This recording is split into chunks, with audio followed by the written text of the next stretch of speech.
Allez, aujourd'hui, on plonge au cœur d'une loi absolument fondamentale à l'ère du numérique au Maroc, la loi 0908. C'est elle qui, en principe, protège toutes nos informations personnelles. C'est la question qu'on se pose tous, n'est-ce pas? Chaque clic, chaque formulaire qu'on remplit, chaque achat en ligne, tout ça laisse une trace. Eh bien, cette loi, elle a été pensée exactement pour ça, pour mettre un peu d'ordre et redonner à chacun le contrôle sur ses propres informations. Pour bien piger la portée de cette loi, on va commencer par les fondations. De quoi parle-t-on exactement? Quels sont les concepts clés qu'il faut absolument avoir en tête? Et voilà le fameux document. Il faut savoir qu'avant sa promulgation en 2009, c'était un peu le flou artistique. Cette loi a donc créé le tout premier cadre juridique complet pour la protection des données personnelles dans le pays, en s'inspirant de ce qui se faisait de mieux à l'international. Alors qu'est-ce que c'est une donnée personnelle? Eh bien l'article 1er de la loi est très clair. La définition est hyper large. On ne parle pas juste d'un nom ou d'un numéro de téléphone. Non. Ça inclut aussi une adresse IP, des données de géolocalisation, des infos sur la santé, bref, absolument tout ce qui permet, de près ou de loin, d'identifier une personne.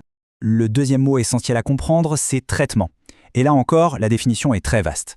Le simple fait de collecter une liste d'emails, de la stocker sur un ordinateur ou de l'utiliser pour envoyer une newsletter, tout ça, c'est considéré comme un traitement de données. Ce qu'il faut retenir, c'est que quasiment n'importe quelle manipulation d'informations personnelles est encadrée par cette loi. Ok, maintenant que les bases sont posées, on passe à ce qui nous intéresse le plus. Concrètement, qu'est-ce que cette loi change pour nous, en tant que citoyens? Quels sont les droits qu'elle nous donne? Cette loi, ce n'est pas juste une liste de contraintes pour les entreprises, c'est avant tout une boîte à outils de droits pour les individus. Ces 4 droits-là, c'est un peu le bouclier de protection. Fini la collecte de données en secret. Les organisations doivent être transparentes, elles doivent garantir un droit de regard et de correction, et surtout elles doivent respecter un refus s'il est justifié.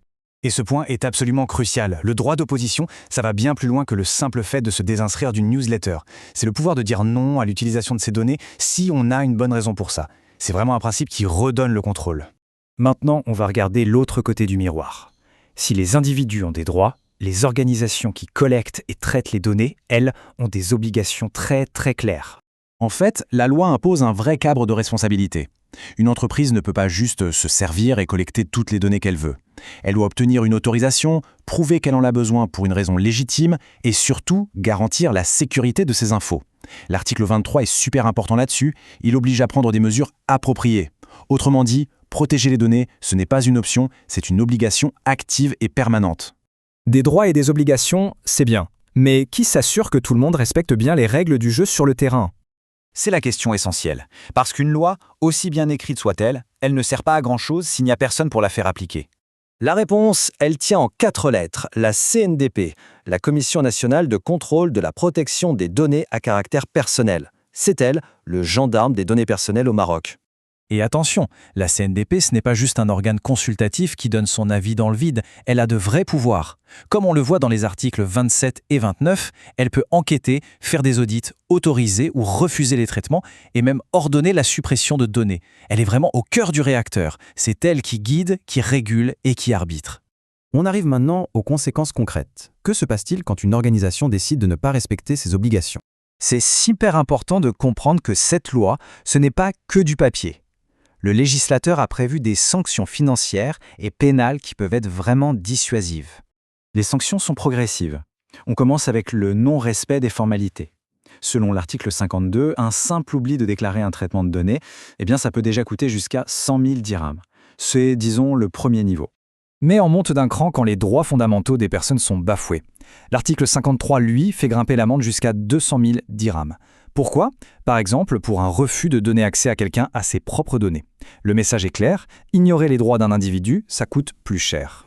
Et enfin, tout en haut de l'échelle, on a les fautes les plus graves, celles qui créent des risques importants. L'article 61 est très explicite, transférer illégalement des données vers un pays qui ne garantit pas une protection suffisante peut être sanctionné par une amende allant jusqu'à 300 000 dirhams. L'objectif, c'est vraiment d'éviter les fuites de données à grande échelle.